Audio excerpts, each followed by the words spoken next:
Caros irmãos e irmãs, eu quero saudar a cada um de vocês com a graça e com a paz do Senhor Jesus. Hoje é segunda-feira e nós vamos iniciar mais uma semana dos nossos encontros de oração e de estudo da palavra, nas nossas devocionais.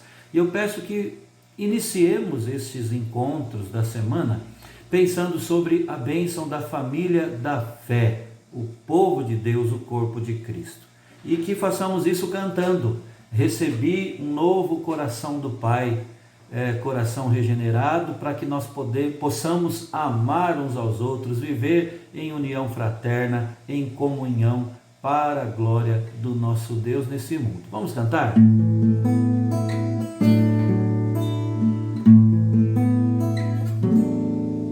Recebi um novo coração do Pai, coração regenerado, coração transformado, coração que é inspirado por Jesus. Como fruto deste novo coração, eu declaro a paz de Cristo, te abençoo, meu irmão, preciosa é a nossa comunhão. Somos corpo e assim bem ajustados, totalmente ligados, unidos, vivendo em amor, uma família sem qualquer falsidade, vivendo a verdade, expressando a glória do Senhor, uma família vivendo o compromisso do grande amor de Cristo. Eu preciso de ti, querido irmão, precioso és para mim, querido irmão.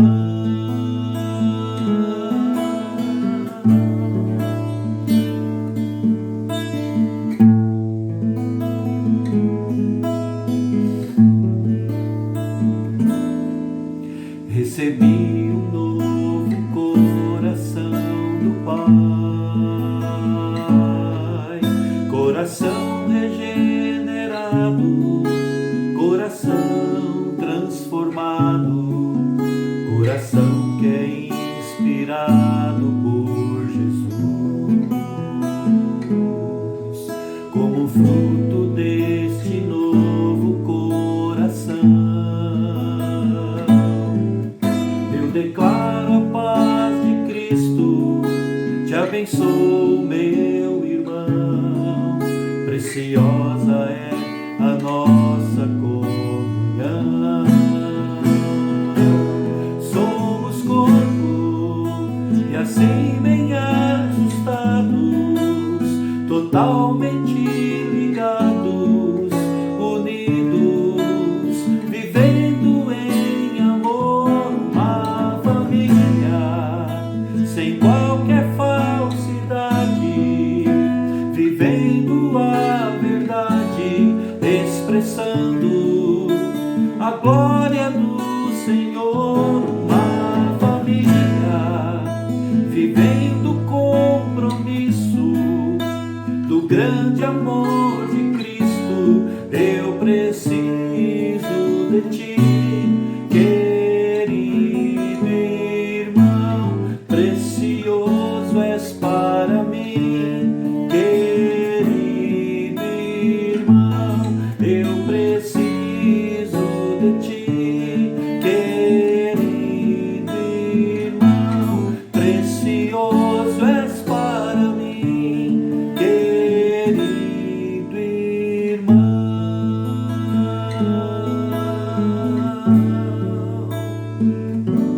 Amém. Preciosa é a nossa comunhão.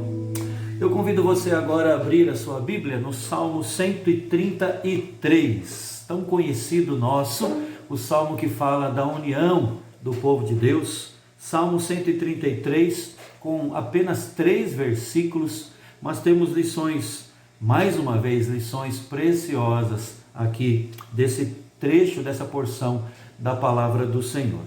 Salmo 133 nos diz: ó, como é bom e agradável viverem unidos os irmãos. É como óleo precioso sobre a cabeça, o qual desce para a barba de Arão, e desce para a gola de suas vestes. É como o orvalho do irmão que desce sobre os montes de Sião. Ali ordena o Senhor a sua bênção e a vida para sempre. Irmãos, Davi foi o autor desse salmo, desse belíssimo salmo. E provavelmente é interessante nós olharmos para o contexto, para o cenário, para o pano de fundo. Provavelmente esse salmo foi escrito quando Davi foi ungido rei sobre todo Israel. Todas as tribos de Israel vieram a Davi, fizeram aliança perante o Senhor e ungiram Davi, que tinha 30 anos de idade, como rei sobre Israel. Esse relato está registrado em 2 Samuel, no segundo livro de Samuel, no capítulo 5. Eu até quero aqui ler para você, porque faz parte, irmãos, do entendimento deste salmo. 2 Samuel 5 diz assim: então todas as tribos de Israel vieram a Davi, a Hebrom, e falaram, dizendo: somos do mesmo povo de que tu és. Outrora, sendo Saul ainda rei sobre nós, eras tu que fazias entradas e saídas militares com Israel. Também o Senhor te disse: tu apacentarás o meu povo de Israel e serás chefe sobre Israel. Assim, pois, todos os anciãos de Israel vieram ter com o rei em Hebrom, e o rei Davi fez aliança, ou com eles aliança, em Hebrom, perante o Senhor. Ungiram Davi rei sobre Israel. Da idade de 30 anos era Davi quando começou a reinar, e reinou 40 anos.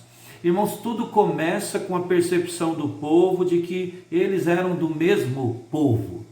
Disseram a Davi ali em Hebrom: somos do mesmo povo de que tu és. Essa é uma compreensão abençoadora e abençoada, não é? E é interessante também o que eles dizem, que por causa de Saul, a nação, ou já nos tempos, nos dias de Saul, a nação já estava sendo comandada nas idas e vindas, nas intervenções militares pelo próprio Davi. E foi Deus que já tinha mandado o profeta Samuel ungí-lo como rei, e agora eles oficialmente eles assentam essa ideia no meio do povo, a ideia de Davi como o seu rei. E vamos lembrar que por causa de Saul, a nação estava dividida, não é? Saul não foi um rei comandado pelo Senhor, e não foi um rei abençoado e dirigido por Deus. A nação estava dividida, estava esfacelada, e agora com todos ali, com esse espírito, olha, nós somos do mesmo povo que você, Davi, você é o nosso rei, você foi colocado por Deus aqui sobre nós. Então Davi olha para essa bênção de Deus sobre o seu povo, um novo momento de unidade, e ele abençoa o seu povo. Ele olha e vê esta grande bênção de Deus sobre Israel, que é a bênção da unidade. Aliás, irmãos, falemos sobre isso à luz do Novo Testamento. Nós sabemos que Deus cria a unidade do seu povo.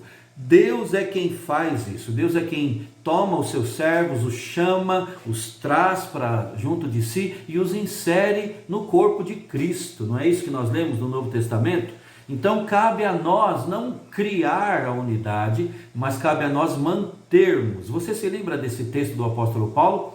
Esforçando-nos, ele fala do andar de modo digno da vocação a que fomos chamados, e uma das maneiras alistadas por ele é esforçando-nos diligentemente por preservar a unidade do Espírito no vínculo da paz. Portanto, nós não criamos, mas nós preservamos a unidade que já existe, já é um fato. Se eu e você cremos em Cristo, se Ele é o nosso Senhor e Salvador, se Ele é quem está à nossa frente, nós somos irmãos da fé, somos do mesmo povo, Podemos dizer como aqueles ali nos dias de Davi disseram para ele: olha, nós somos do mesmo povo que você é. E isso é fato. Então cabe a nós hoje mantermos, preservarmos esta unidade que já foi implantada pelo próprio Deus. Um outro ponto, irmãos, é que quando falamos de unidade, não estamos falando de uniformidade. Nós estamos falando também de diversidade. É a comunhão dos irmãos, a comunhão fraterna, mesmo sendo tão diferentes como nós somos. Quando Paulo escreveu sobre o corpo de Cristo ali para os coríntios, os crentes da cidade de Corinto, ele falou que Deus coordenou o corpo. Ele estava falando sobre a comunhão e falou que Deus coordenou o corpo como lhe aprouve. E a expressão coordenar no grego original significa que Deus misturou as cores, não é? Então nós somos diversos, com experiências diversas, com dons espirituais diversos, com bagagem de vida diversa, até preferências diversas, mas nós somos um em Cristo. Somos uma unidade no nosso Redentor. É a unidade na diversidade. Deus misturando as cores. Agora, voltando para o texto que nós lemos, Salmo 133, nós temos aqui pelo menos 3 lições. Primeiramente, nós vemos que a união entre os irmãos é descrita aqui como sendo boa e agradável. Boa e agradável. Oh, como é bom e agradável viverem unidos os irmãos. Como é maravilhoso, é o que Davi está dizendo aqui, quando os irmãos vivem em harmonia. Tanto isso é verdade na família natural, né, na nossa família de sangue, como na nossa família espiritual, pelos laços da fé que nos unem. A expressão bom no hebraico significa benéfico, excelente, maravilhoso, aos olhos de Deus e também aos olhos dos homens. E a palavra agradável, que é uma referência a algo que é lindo, que é amável, que é doce. Então, irmãos, é interessante que Davi usa aqui, inspirado pelo Espírito Santo, essas duas expressões, como é bom e agradável. Por que isso é interessante? Porque há coisas que são boas, mas não são agradáveis, né? Por exemplo, pense aí na disciplina de Deus sobre nós, fruto do seu amor, sinal de que nós somos filhos dele e não bastardos. No primeiro momento não é algo agradável, é algo bom, mas não é agradável. Mas temos coisas também, ao contrário, que são agradáveis, mas não são boas.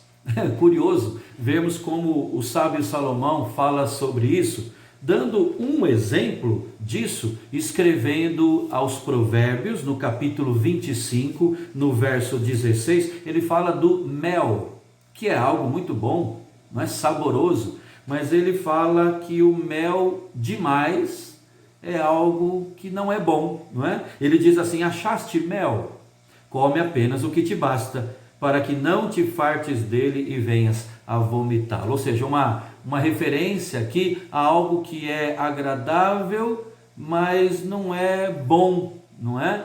Então, Davi junta aqui no Salmo 133, estas duas expressões ao se referir à comunhão fraterna, a comunhão da igreja, do povo de Deus, não é? Tanto nos seus dias como hoje, quando nós vivemos em união, quando há harmonia entre os irmãos. Isso é bom e agradável ao mesmo tempo. Como disse a W. Tozer, aqui, pintada pela caneta de inspiração de Davi, nós temos uma das imagens mais charmosas de toda a Bíblia. É uma imagem de irmãos, homens e mulheres, de mentes unidas, reunidos em unidade. A unidade entre os irmãos é ao mesmo tempo boa e agradável. É assim que Davi descreve a nossa comunhão. Mas em segundo lugar, irmãos, nós vemos que a união entre os irmãos vem de Deus. Já falamos um pouco sobre isso, né? Que não somos nós os criadores da unidade, né? Mas nós somos chamados a preservarmos aquilo que Deus criou, porque a união vem de Deus, a união fraterna. E primeiramente nós vemos que Davi compara a união ao óleo. Ele diz no verso 2, é como óleo precioso sobre a cabeça, o qual desce sobre a barba de Arão e desce para a gola de suas vestes. Trata-se aqui do óleo da unção, que era derramado sobre a cabeça do sumo sacerdote de Arão. Esse óleo era misturado, conforme lemos lá no livro do Êxodo, com condimentos e ervas aromáticas, e quando Arão era ungido, o óleo escorria por sua barba, pelo seu colarinho e pelo peitoral, onde ficava ali as 12 pedras com o nome das 12 tribos de Israel. Irmãos, isso é um sinal da bênção de Deus sobre todo o seu povo, uma imagem que descreve a bênção que é a união espiritual do povo de Deus. E nós sabemos também que o óleo é símbolo do Espírito Santo, não é? Por toda a Bíblia nós vemos textos que atestam isso. Vemos também que Jesus foi ungido pelo Espírito Santo, depois ele enviou o Espírito sobre a sua igreja, e todo verdadeiro cristão possui a unção do Espírito. É algo maravilhoso que nos une num só corpo. É a presença, a habitação do Espírito Santo em nós, que somos da igreja do Senhor. A união entre os irmãos, é considerada até na Bíblia como o perfume da igreja. Mas além da comparação com o óleo, Davi também compara a união fraterna ao orvalho, né? Ele diz no verso 3, é como o orvalho do irmão que desce sobre os montes de Sião. O orvalho simboliza a palavra que vivifica, é um símbolo da bênção de Deus que traz fertilidade e o revigoramento que vem de Deus em momentos difíceis. O orvalho tem esse simbolismo. As bênçãos de Deus derramadas sobre o seu povo fertilizam, refrescam, revigoram, revitalizam. Aliás, um texto interessante do profeta Oséias, no capítulo 14, verso 5, é que Deus disse ali: serei para Israel como orvalho. É algo muito sugestivo, não é? Então todo Israel de norte a sul abençoado por Deus, como o orvalho que vinha, que descia sobre os montes de Sião, o orvalho ali o orvalho do Hermon que desce sobre os montes de Sião. Irmãos, a igreja do Senhor, o seu povo, é o alvo do derramamento das bênçãos de Deus. E uma das maiores bênçãos da parte do nosso Pai Celeste é a bênção da união, é a bênção da unidade.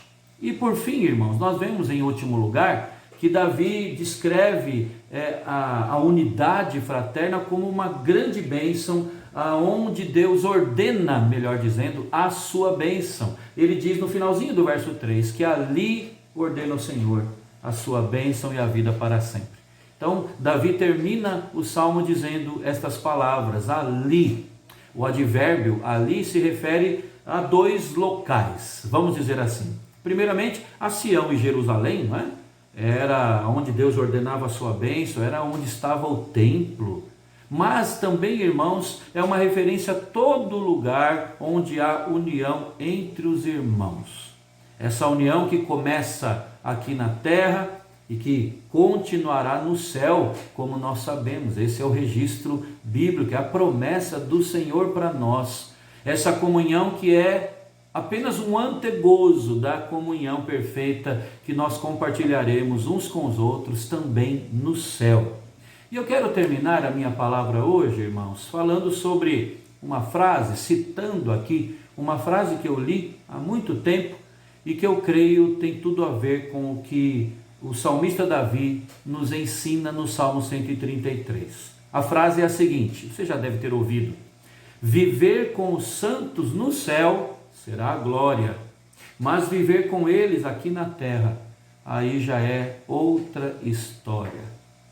Irmãos, muitas vezes nós precisamos repensar a nossa comunhão uns com os outros. Nesses tempos de distanciamento social, nós não estamos tendo a bênção de nos reunirmos uns ao lado dos outros, sentarmos ao lado dos outros, né? Orarmos de mãos dadas ali presencialmente no templo ou em qualquer outro lugar. Eu creio que esse é um momento muito propício a repensarmos a nossa comunhão uns com os outros. Pode ser que essa frase reflita o sentimento do meu coração e do seu. Ah, viver com os irmãos lá no céu vai ser excelente, que gloriosa bênção, mas viver com eles aqui, que chatice, não é? Aí já é outra história.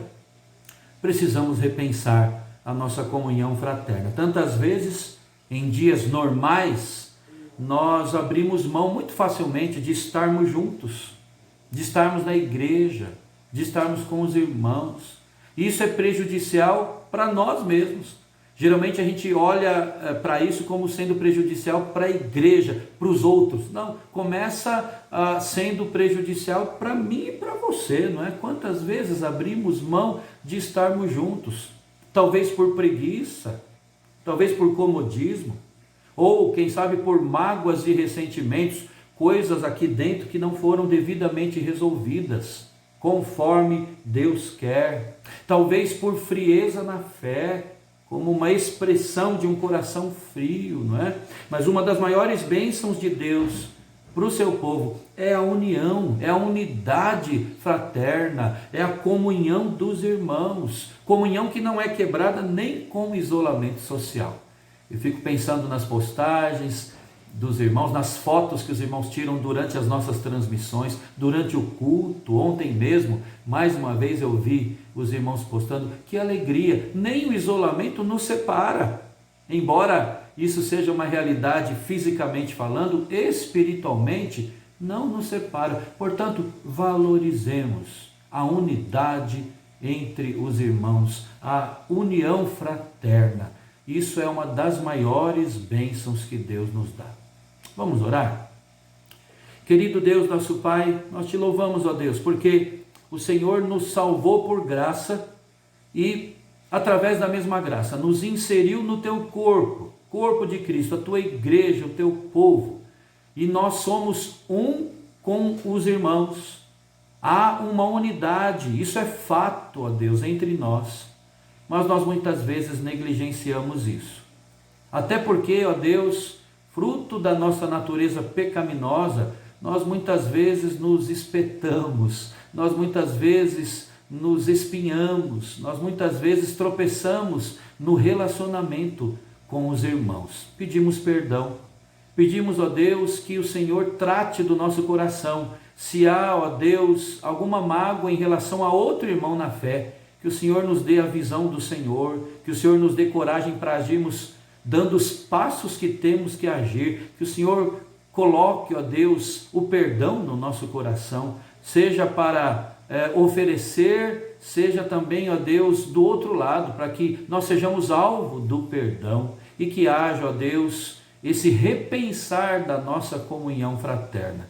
Ó Deus, quando as coisas voltarem ao normal, nós te rogamos que valorizemos muito mais do que antes o estarmos juntos, o trocarmos experiências, o servirmos uns aos outros com os nossos dons espirituais que o Senhor mesmo nos deu à tua igreja. Ó Deus, como é bom e agradável viverem unidos os teus servos, os irmãos na fé. Nós oramos, ó Deus, agradecendo ao Senhor pela tua palavra nesta noite, e em nome de Jesus. Amém. Amém. Vamos agora, irmãos, orar com as nossas famílias. Chame aí o seu filho, o seu pai, o seu irmão, a sua irmã, para juntos dobrarmos os joelhos e buscarmos a Deus em oração. Até amanhã, se Deus quiser. Um forte abraço, irmão e irmã.